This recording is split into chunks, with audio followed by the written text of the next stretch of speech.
ದುಡ್ಡಿಲ್ಲ ದುಡ್ಡಿಲ್ಲ ಅಯ್ಯೋ ದುಡ್ಡಿಲ್ಲ, ಸರಕಾರ ನಡೆಸೂಕೆ ದುಡ್ಡೇ ಇಲ್ಲ.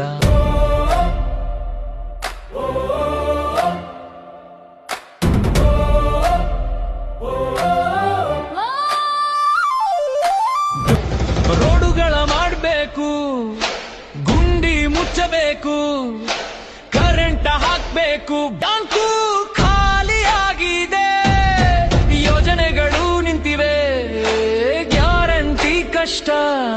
ಮಾತುಗಳನ್ನಾಡಿದೆವು, ಭಾಗ್ಯ ಕೊಡ್ತೀವೆಂದೆವು, ಈಗ ಹಣ ಎಲ್ಲಿಂದ ತರಲಿ, ತಲೆ ಕೆಟ್ಟು ಹೋಯ್ತ.